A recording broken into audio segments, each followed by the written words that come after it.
예, 우리 성도 여러분, 한 주간 또 잘 지내셨습니까? 금요 예배에 우리 참여하신 분들 주님의 이름으로 환영합니다. 오늘 말씀 마태복음 27장 45절에서 53절 말씀입니다. 마태복음 27장 45절부터 53절 말씀, 우리 늘 금요 예배 때마다 하듯이 우리 한 절씩 교독하도록 하겠습니다. 제가 한 절 읽고 여러분들 각 가정에 있지만 여러분들도 한 절 그 다음에 교독으로 읽어주시기 바랍니다. 45절부터입니다. 제6시로부터 온 땅에 어둠이 임하여 제9시까지 계속되더니 제9시쯤에 예수께서 크게 소리질러 이르시되 엘리 엘리 라마 사박다니 하시니 이는 곧 나의 하나님 나의 하나님 어찌하여 나를 보내셨나이까 하는 뜻이라. 거기 섰던 자 중 어떤 이들이 듣고 이르되 이 사람이 엘리야를 부른다 하고 그 중에 한 사람이 곧 달려가서 해면을 가다가 신 포도주에 적시어 갈대에 꿰어 마시게 하려는. 그 남은 사람들이 이르되 가만두라 엘리야가 와서 그를 구원하나 보자 하더라. 예수께서 다시 크게 소리 지르시고 영원히 떠나신다. 이에 성소 휘장이 위로부터 아래까지 찢어져 둘이 되고 땅이 진동하며 바위가 터지고 무덤들이 열리며 작은 성도의 몸이 많이 일어나되. 함께 읽습니다. 예수의 부활 후에 그들이 무덤에서 나와서 거룩한 성에 들어가 많은 사람에게 보이니라. 아멘. 우리 인간들에게 가장 심각한 혹은 가장 큰 문제가 무엇일까요? 물론 요즘은 코로나 바이러스다라고 그렇게 말하겠지만 그것도 큰 문제이긴 큰 문제이지만 가장 근본적이고 가장 큰 문제는 아닙니다. 인간들에게 본질적으로 가장 큰 문제는 바로 죄와 죽음의 문제인 것이죠.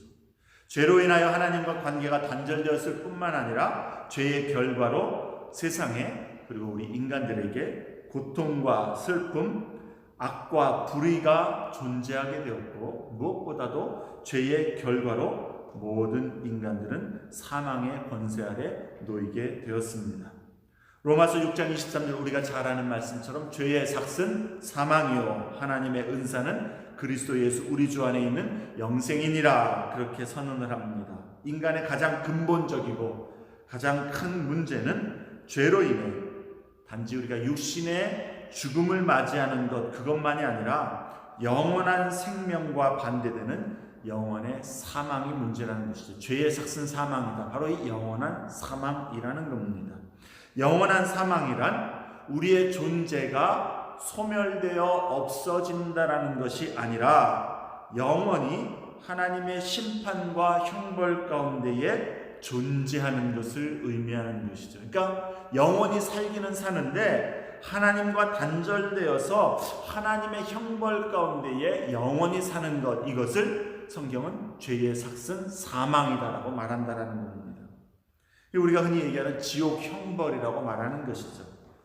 하나님께서 독생자 예수 그리스도를 이 땅에 보내심으로 인간들의 죄와 사망의 문제 가운데에서 우리를 건져주시기 위하여 그 일을 행하셨습니다. 독생자를 보내주신 것입니다. 우리가 그 독생자를 믿음으로 말미암아 멸망하지 않고 영생을 얻게 하기 위해서 하나님이 독생자를 보내셨다 성경은 말씀합니다. 그렇기 때문에 하나님이 세상을 사랑하신다라는 것, 우리 인생들, 우리 각자를 사랑하신다라는 것은 독생자를 보내주신 그 일 가운데에서 분명히 나타났다라고 선언합니다. 그래서 여러분, 하나님이 나를 사랑하신다, 인생을 사랑하신다, 어떠한 사람이라도 하나님은 사랑하신다라는 것에는 우리가 의심할 여지가 없습니다. 오늘 본문에서 마태는 독생자 예수 그리스도의 십자가에서의 죽음의 모습을 기록해 줄 뿐만 아니라 그 죽음과 함께 나타났던 기적적인 현상들에 대해서 그 몇 가지 기적들을 기록해 주고 있습니다. 오늘 본문은 우리에게 이 하나님의 사랑으로 보냄을 받은 예수 그리스도, 그의 십자가의 죽음이 무엇을 의미하는지, 그리고 그 결과가 무엇인지를 우리에게 가르쳐주고 있다는 겁니다. 먼저 예수님의 죽음에 대해서 우리가 한번 살펴봅니다. 45절 말씀 보면 제6시로부터 온 땅에 어둠이 임하여 제9시까지 계속되더니 라고 당시의 현상을 마태는 설명해 줍니다. 예수님은 십자가에 달리신 시간이 오전 9시쯤입니다. 사람들로부터 온갖 조롱과 비웃음을 받았습니다. 십자가 위에서. 그리고 제6시부터는 어둠이 임했다라고 기록합니다. 6시라고 하는 것은 정오를 의미합니다. 정오부터 오후 3시까지 가장 밝은 대낮 시간에 어둠이 임한 것입니다. 이 어둠의 의미에 대해서 우리가 여러 가지 이야기할 수 있겠지만 분명한 것은 예수님은 이 어둠의 의미 가운데 가장 분명한 것, 십자가에서 인류의 모든 죄를 짊어지심으로 하나님께 우리의 죄에 대한 그 하나님의 형벌을 예수님이 친히 다 받으신 것을 보여주고 있는 것이죠. 그 시간 가운데에 예수님은 십자가 위에서 우리의 죄를 위한 하나님의 형벌을 받으신 것입니다. 죄의 형벌, 하나님의 신적인 형벌을 받으신 것이죠.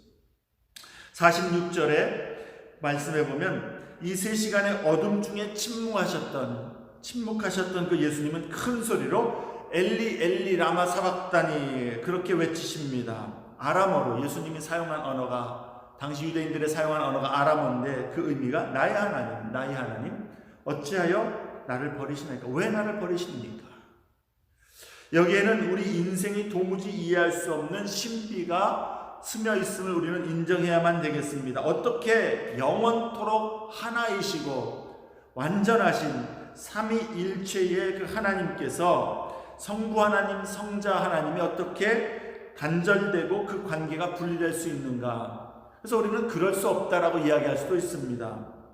그 어떤 건지 우리는 잘 모릅니다. 그렇다면 예수님이 단지 버림을 받았다라고 하는 것은 그냥 예수님이 감정적으로 느낌인가? 실제로 버림받은 건 아닌데 그냥 느낌만 그런 것인가? 우리가 알기가 어렵습니다. 삼위일체 하나님은 영원토록 한 분이시고 영원토록 완전하시고 영원토록 연합되신 그 관계가 단절되거나 분리될 수는 없겠죠. 그러나 또한 예수님이 십자가에서 우리의 죄를 담당하셨다라고 한다면, 그 우리의 죄를 담당하신 것이 실제적이라고 한다면 예수님이 당하신 그 십자가의 고난과 사망은 실제적으로 하나님의 그 진노를 받은 것이고 실제적으로 하나님께 버림을 받은 것을 경험한 일이라는 것을 우리는 또한 알 수가 있겠다라는 겁니다. 그래서 마태하고 마가 이 두 복음서 저자들은 우리에게 예수님이 왜 나를 버리시나이까라고 말씀하실 때 그것이 어떠한 의미로 어떻게 이루어지는 것인지 그 신비를 우리에게는 설명해 주지는 않지만, 그게 신비로운 일이지만 우리가 알 수 있는 것은 예수께서 십자가에서 우리의 죄를 담당하기 위해서 실제적으로 우리가 받아야 할 그 죄의 형벌을, 진노를 하나님으로부터 실제로 받으셨다라는 것은 분명하다라는 겁니다. 영원한 삼위일체의 연합과 관계가 단절된 것은 아닐지라도 예수님은 한 인간으로서 의롭게 죄가 없으신 의로운 자로서 불의한 우리의 죄와 형벌을 대신하여 친히 다 받으심으로, 실제적으로 받으심으로 그 인간으로서는 하나님으로부터 버림을 받았다는 사실은 분명하다는 겁니다. 그래서 고린도후서 5장 21절에 뭐라고 얘기합니까? 하나님이 죄를 알지도 못하신 이를 우리를 대신하여 죄로 삼으신 것은 우리로 하여금 그 안에서 하나님의 의가 되게 하려 하심이라, 그렇게 말씀합니다. 의로우신 예수님이 버림을 받은 그게 우리를 위한 것이라는 것이, 나를 위한 것이라는 것이죠. 당시 가장 위대한 종교인 유대교로부터 예수님은 버림을 받았습니다. 당시 가장 위대하고 강한 나라인 로마로부터 예수님은 버림을 받았습니다. 또한 예수님의 가장 사랑하는 가까운 제자들로부터 버림을 받았고, 이제 십자가에서 우리 때문에 하나님 아버지로부터 버림을 받았습니다. 예수님의 이 버림받음이 나를 위한 것임을 우리가 알고 고백할 때에 우리는 예수님의 십자가에서의 이 외침을 묵상하며 그 목소리를 들을 때마다 우리 마음은 떨려야 마땅합니다. 예수께서 하나님의 그 끔찍하고 무서운 버림받음을 경험하셨기 때문에 내가 그 버림받아야 마땅할 내가 예수 안에서 은혜로 하나님의 그 버림받음을, 그 무서운 그 버림받음을 영원토록 경험하지 않아도 되게 하셨다는 것이죠. 47절부터 49절에 기록된 사람들의 행동과 말들은 아마도 예수님을 여전히 조롱하며 무정하게 그냥 어떤 흥미있는 구경거리를 즐기는 그러한 모습처럼 보입니다. 그런데 50절에 마태는 예수께서 다시 크게 소리 지르시고 영원히 떠나가셨다, 그렇게 기록합니다. 요한복음에 보면 예수님의 이 마지막 크게 소리 지르신 그 내용이 다 이루었다라는 승리의 선언이라는 것을 우리에게 설명해 줍니다. 예수님은 십자가에서 하나님이 보내신 그 일, 그 목적 다 이루었다라는 것이죠. 무엇입니까? 우리의 죄의 형벌을 다 담당하셨다. 구원의 일을 다 성취하셨다. 그 승리의 선포를 하시고 영원히 떠나가셨다라고 기록합니다. 여기서도 영원히 그냥 거둠을 당하셨다, 죽었다 그렇게 얘기하지 않고 떠나가셨다라고 얘기합니다. 예수님이 죽음에 굴복한 것이 아니라 주도적으로 죽음에 자신을 내어주셨다라는 것이죠. 나를 위하여 예수님은 고난을 받으시고 버림을 받으시고 십자가에서 내 대신에 나의 죄의 모든 짐을 짊어지셨을 뿐만 아니라 나의 죄로 인한 하나님 앞에 내가 받아야 할 모든 죄의 형벌을, 그 죄의 값을 다 치르시고 이루시고 십자가에서 죽으셨다라는 것입니다. 그 예수님의 죽음의 결과, 그게 이제 51절 이후부터 나오는데요. 51절 이후에서는 예수님의 죽음이 불러온 기적들을 우리에게 기록해 주므로 마태는 예수님의 십자가 죽음의 의미를 우리에게 가르쳐 주기를 원하는 것 같습니다. 먼저 보면 성소의 휘장이 위로부터 아래까지 찢어져서 둘이 되었다. 또 땅이 진동하고 바위가 터지고 무덤들이 열렸다. 그리고 자던 성도의 몸이 많이 일어나서 예수의 부활 후에 무덤에서 나와 거룩한 성에 들어가 많은 사람에게 보였다. 그렇게 말씀합니다.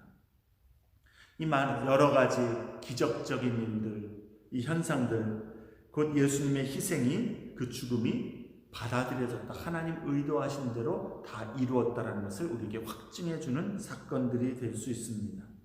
마태가 증거해주는 이 기적들을 통해서 우리는 예수님의 죽음의 두 가지 의미를 배울 수 있어야 되겠습니다. 첫째는 성소의 휘장이 둘로 찢어졌다라는 것, 이것은 예루살렘 성전에 대한 두 가지 사실을 우리에게 증거해 줍니다. 곧 닫음 그리고 열어줌이라는 것이죠. Closed and open, 그 말입니다. 예루살렘 성전에 대해서 닫음 그리고 열어줌을 우리에게 보여줍니다. 닫음이라는 건 뭡니까? 닫았다, 이제 완전히 끝났다라는 의미죠. 이제는 마무리되었다. 열어줌이라는 것은 뭡니까? 새로운 길이 열렸다라는 의미입니다. 마태복음 23장 38절에 보면 예수님은 예루살렘을 향하여서 탄식하시면서 이렇게 말씀합니다. 보라, 너희 집이 황폐하여 버려진 바 되리라. 예수님께서 십자가에서 마지막 호흡을 내쉬셨을 때에 예루살렘에 있던 성전은 이제 황폐한 집이 되는 것입니다.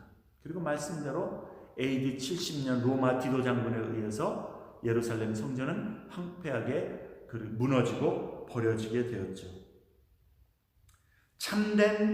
하나님의 참된 대제사장이신 분이 그들 가운데 나타나셨었고, 하나님의 어린 양이 희생되었으며, 또 지성소 안의 참된 속죄소이신 메시아가 그들에게 나타내 보이셨었던 것입니다.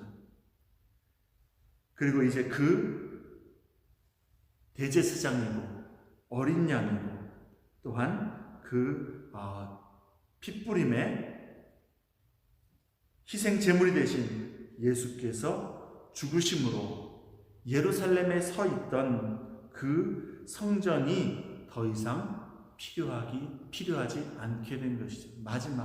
그 마지막을 초래하게 됐다라는 겁니다. 예수님의 죽음은 예루살렘의 성전의 닫음을 의미하는 것이죠. 그러나 예수님의 죽음은 또한 새로운 길을 열어줌을 우리에게 보여줍니다. 성소와 지성소를 나누는 가로막은, 그래서 아무도 함부로 들어올 수 없게 한 그 휘장, 이 휘장은 아주 두껍고 아주 무겁고 아주 높고 아주 커다란 그러한 휘장인데, 그 휘장을 하나님이 찢으셨다라는 겁니다. 위로부터 아래로 찢었다라고 이야기합니다. 하나님이 찢으셨다라는 것을 의미합니다. 그 높은 것을 찢으려면 아래 사람이 찢었다면 아래서부터 위로 찢어져야 마땅한데, 위로부터 아래로, 그것도 그 두꺼운 것이 사람의 손으로 힘으로 찢을 수 없는 그것이 찢어졌다라는 것, 그것은 하나님께로 아무도 들어오지 못한다. 그 거룩하신 하나님 앞에 어느 누구도, 심지어는 대제사장이라 할지라도 죄의 문제를 해결하지 않고는 들어올 수 없다라고 가로막은 그 휘장. 그래서 1년에 단 한 차례 대속죄일에 대제사장이 자신과 백성의 죄를 속하는 짐승의 희생의 피를 가지고만 두려움 가운데에 들어갈 수 있었던 그 지성소를 가로막은 그 휘장이 예수의 십자가 죽음으로 말미암아 그 휘장을 찢으심으로 하나님과 죄인 사이에 막혔던 죄의 담을 하나님이 없이 하셨다라는 겁니다. 길을 여셨다라는 거예요. 그래서 대제사장이신 예수께서 자기의 보혈을 뿌리심으로 말미암아 그 예수를 의지하여 하나님 앞에 누구든지 나오라고 초청하시며 열어주신 것, 그것이 예수님의 죽음의 그 의미이고 결과라는 것이죠.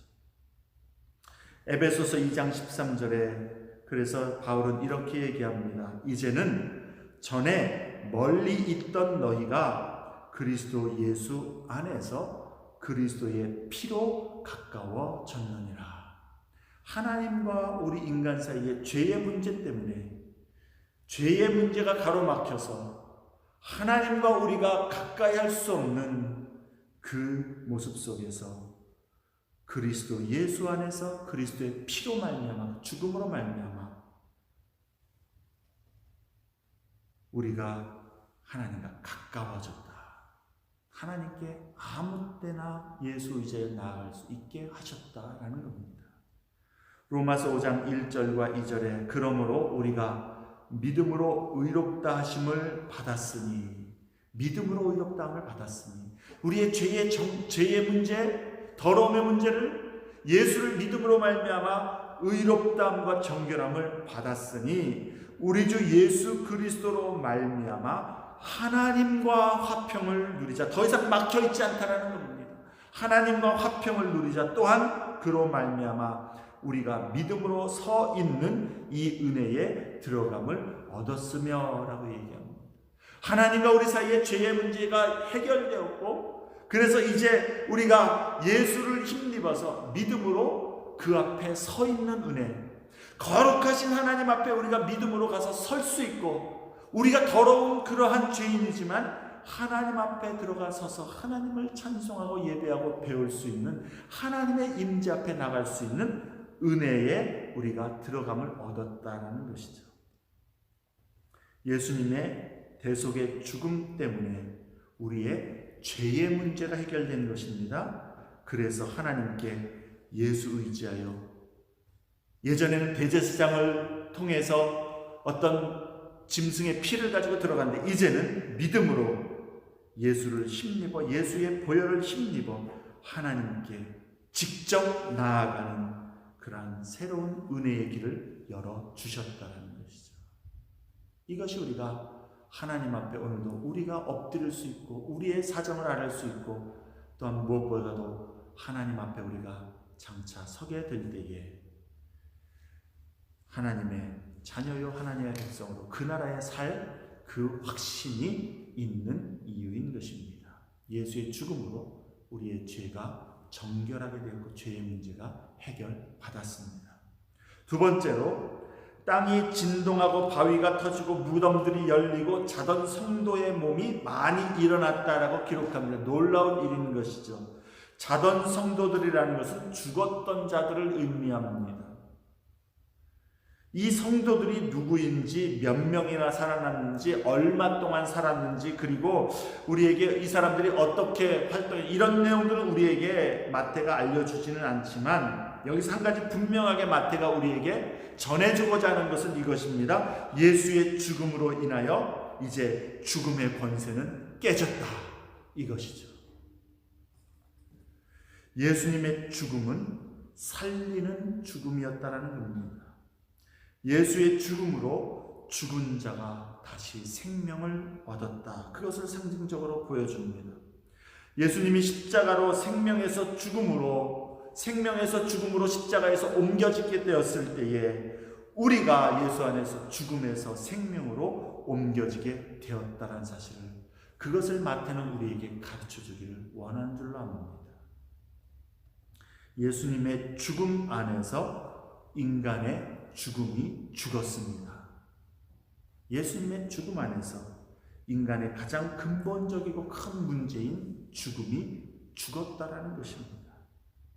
예수님의 십자가 죽음은 인간의 가장 크고 근본적인 두 개의 문제, 죄의 문제, 사망의 문제를 해결하신 것이죠. 그래서 예수를 믿음으로, 그리고 오직 예수를 믿음으로만 죄사함과 영원한 생명을 얻을 수가 있습니다. 예수의 죽음으로 우리의 죄의 문제가 철회되었고 죄의 그 값이 캔슬되었고 예수의 죽음으로 우리의 죽음이 철회되었다. 더 이상 죽음이 우리를 다스리지 아니하고 생명에 우리를 내어주게 된 것이죠. 예수님의 죽음은 저와 여러분의 가장 근본적이고 큰 두 개의 문제를 정복하셨고 승리하셨고 해결해 주셨습니다. 그래서 우리는 예수님이 버림받으신 것, 죽으신 것, 그 진정한 의미, 그리고 그 결과 앞에서 그 예수님의 버림받음이, 그 죽으심이 나를 위한 것이구나, 나에게 생명을 주시고 나로 하나님 앞에 자유롭게 나아가 그 생명의 복을 얻게 하시기 위한 것이다 라는 것을 알게 될 때에 우리는 주님께 무한 감사와 또한 경배와 찬송을 드리게 되는 것입니다. 우리는 그 은혜 안에서 주님을 예배하는 것입니다. 그리고 나를 먼저 사랑하셔서 자기를 내어주신 그 예수님께, 생명 주신 주님께 나의 모든 것이 주의 것입니다, 내 생명까지도 주의 것입니다 라고 고백할 수 있고, 그래서 그 주님께 헌신과 충성을 다 드려도 그 은혜 다 갚을 수 없고 더 주님을 섬기고 사랑하길 원합니다라고 우리는 고백할 수밖에 없는 것이죠. 이 사순절 기간에 더욱 예수 그리스도의 십자가를 묵상하면서 그 은혜를 기억하며 그 은혜에 의지하고 그 은혜에 합당한 삶을 주님께 드리기를 힘쓰는 우리가 되어야 되겠습니다.